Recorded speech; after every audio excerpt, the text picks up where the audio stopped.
Before I take you on a few of the things that you have said, let's listen to what some of your colleagues had to say about the budget presentation and their thoughts about what we have now as a proposal for 2021 spending in Nigeria. Let's have that now. 8 trillion naira is the highest so far in the history of this administration. The federal government was given the green light to borrow 4.28 trillion naira to fund the budget fraught with 5.19 trillion naira deficit. Nigerians expect that the 2021 budget will contain only implementable and critical projects, which, when completed, will significantly address current structural challenges of the economy, improve the business environment, and accelerate economic recovery. One issue of great concern is the huge debt burden the country faces. How realistic is the 2021 budget proposal? I'm even more concerned about what we're going to use the money for, the borrowing for. I think that is the most important thing. So, like I say, we're going to be very thorough. We're going to ask all these questions, and we're going to ensure that we get proper answers for all these things. Borrowing is not the issue. It is the use of the money that you have borrowed for. If we are going to use the money just to consume, then it will be very, very challenging. But if we are going to use the money for the purpose of, generating more revenue, that means to provide it to projects that are going to generate more revenue, then I think, it's worth borrowing. Some lawmakers are impressed by the focus of the budget on providing incentives for small-scale businesses. But it remains an estimate, and its beauty can only be brought out by effective implementation. He also emphasized on the need for central bank to continue to support small businesses by lowering the interest rate to 5% until March next year. Though there are a lot of deficit in the last budget, which has not been addressed. So those are areas have been identified, and they are going to be adequately taken care of in the 2021 budget estimate. I'm glad the budget is conscious of the precarious position the majority of Nigerians who are poor are into. For the first time, I'm seeing our government realizing the need to encourage small-scale industry. What is the implication of that? That will provide job opportunities. A lot of businesses will keep on flourishing. The appropriation bill is expected to be passed in the early week of December and transmitted to the President for assent before the end of 2020. If this is achieved, then the National Assembly would have kept faith with the January to December budget calendar.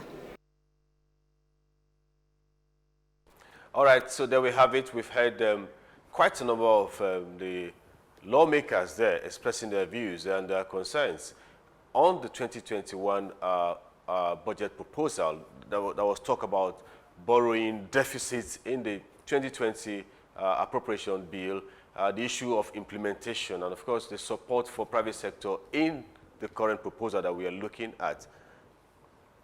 Okay, I'm told now that we have on the line Eshomomo Imodu, our colleagues who are in Ondo State ahead of Saturday's election. Eshomomo Imodu, how are you today? I'm fine, Hakim. How is Lagos? Yeah, in Akure, in Ondo State, we are okay. Okay, good. Before we come to Ondo State and all of the preparations that's going on there, I'd like to have your views on the budget. I assume that you're probably on the road for the better part of the day, but you must have read a few things about the proposal, the 13 billion naira proposal that the president laid before the National Assembly today. Brilliant. Okay. Yeah. As usual, the thing about the budget is not actually what was proposed, but I think what will be the challenge we've been having is more of the implementation of the budget. And so no matter how much is proposed, at the end of the day, if it's not well implemented, if the monies that are budgeted for particular projects are not released and even released timely, then at the end of the day, you might not have the desired result. I listened to some analysts in the morning before I left Lagos, and one point they clearly stated was the fact that, even if you're going to borrow to finance the budget, we should ensure that such borrowing is used for capital projects. Because at this stage of our economy, when the economy is going into, some say it's going into recession, some say it's in recession. So whichever one is the case, whether in recession, going into recession, the economy needs a huge capital investment, because it's when you invest in infrastructure, at the end of the day, it will have a way of turning around the system, the economy. But if we spend a lot of our money to handle overhead, to pay salaries and all that, you're not going to have a productive economy. So whoever is at the point of implementing this budget, they should ensure that the monies are released on time, and also they are judiciously spent. I think that is just the bottom. That is my take about this budget, not the huge sum that is being budgeted. Okay, let me turn now back to Honorable Benjamin Kalu, the spokesman of the House of Representatives. I listened to you talk very passionately about oversight and how it is one of the key responsibilities of the National Assembly. Indeed, I agree, absolutely.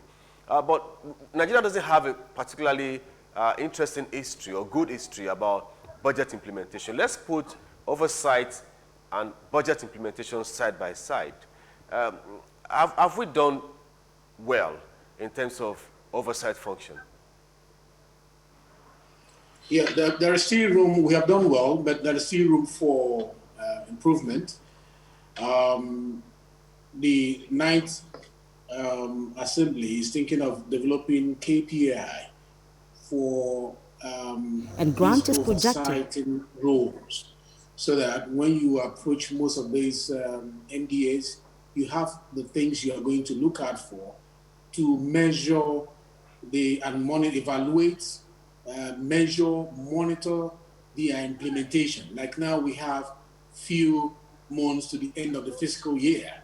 There should be a way of measuring from the time the budget came in and now what is expected to be done by this month of October, so that by the time we get to December, we know that we have achieved it or we have not achieved it. The role of the National Assembly is to follow the money. And like I mentioned to you, the resources are available to the National Assembly to critically do this job is not sufficient. But we are managing with what we have in making sure that we ensure efficiency in the use of the public fund, in making sure that waste is not encouraged in the management of the fund that belongs to the public.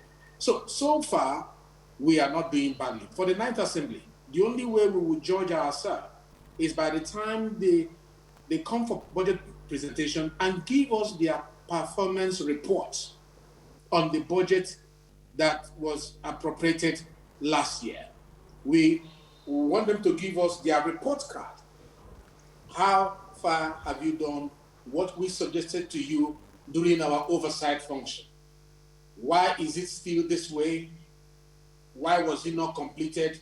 And those who completed what they're supposed to complete with regards to targets, as proposed by the estimate that we made to become a law, we'll be able to commend them and give them, an approval, quicker than others. You are going to see in the course of this budget defense, so many people will come several times before they get their budget approved. And one of the reasons will be their inability to present a reliable performance report from the previous budget. So we are looking out for that.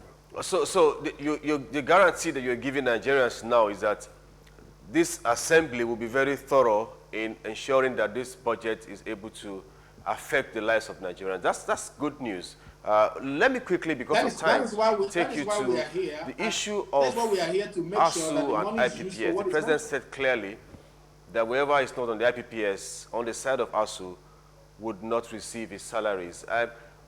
What is the position of the National Assembly on this back and forth between ASU and the federal government, and now that appropriation is on top of all of it? I didn't get the first part of the question. If you yes, I said the president said that ASU members, I mean the Academic Staff Union of Universities, lecturers, who are not on the IPPS would not receive their salaries. I'm saying that now that the National Assembly has to appropriate in terms of what monies goes where do you stand in all of this back and forth between ASU and the federal government? As you are aware, we have tried to use legislative intervention severally to speak to the parties involved, especially ASU. We have invited them severally, and we have tried to ensure that this issue is resolved once and for all. But we are on the side of accountability and transparency.